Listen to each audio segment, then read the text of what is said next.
अस्सलाम वालेकुम friends, welcome back. Drama serial Muhafiz जिसकी आने वाली एपिसोड में हम देखेंगे जवार जब ड्यूटी पर नहीं आता तो behzad सिकंदर से कहता है कि पता करो जवार कहाँ है। अब सिकंदर थोड़ी ही देर बाद खबर ले आता है कि जवार कहाँ है और उसके साथ क्या हुआ।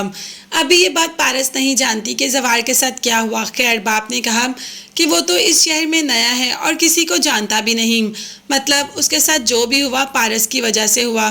तुम ऐसे करो, जल्द से जल्द इस बात का पता चलाओ कि आखिर उसके साथ ये सब कुछ किसने किया।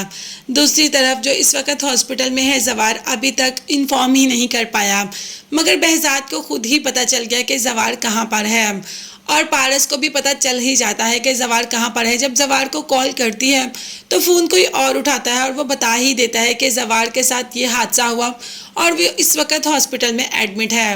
अब पारस जल्दी से बाप के पास जाती है तो बाप पहले से ही सब कुछ जानता होता है। पारस बाप से कह देती है कि बाबा मुझे जवार से मिलने के लिए जाना है।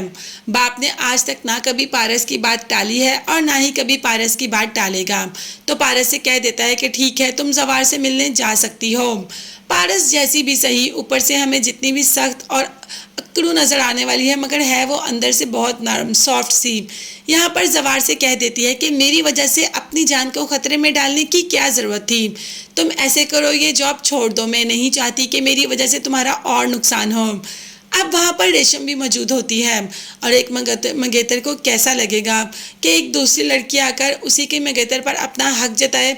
उसे तो इस वक्त ये मैडम जी बेहद बुरी लग रही है और उसका बस नहीं चल रहा कि धक्के देकर उसको यहाँ से निकाल दे, मगर रेशम को ये करना नहीं पड़ेगा क्योंकि थोड़ी देर बाद पारस खुद ही यहाँ से चली जाती है।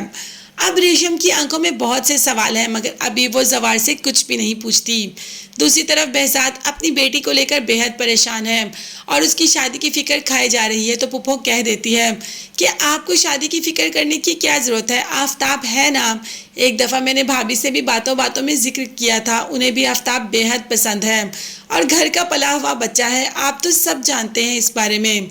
अब बाप को तो इस रिश्ते पे वाकई कोई एतराज़ नहीं। बाप ने कह दिया कि ठीक है, पारस से बात करूंगा, फिर जैसे पारस चाहेगी वैसे ही होगा। पारस और आफ्ताब के लिए हाँ कर दे, एक नामुमकिन सी बात लगती है, मगर बाप की ये हालत देखकर शायद पारस आफ्ताब के लिए हाँ भी कर दे। मगर आफ्ताब वो तो अभी से ही पारस पर हक जताना शुरू हो गया, उसे तो अभी से ही लगा शायद पारस उसकी हो गई। अब तो पारस के साथ साथ रहने की कोशिश करता है, वैसे वो पहले भी पारस के आसपास रहने की कोशिश करता था। अभी भी पारस को बाहर लेकर जाता है तो उसका हाथ पकड़ लेता है, जबकि पारस इंतहाई गुस्से में उसका हाथ झटक देती है। अब आफ्ताब ही कह देता है कि ये वही हाथ है जो सारी जिंदगी थामना है, तो अब क्या फ़र्क पड़ता है।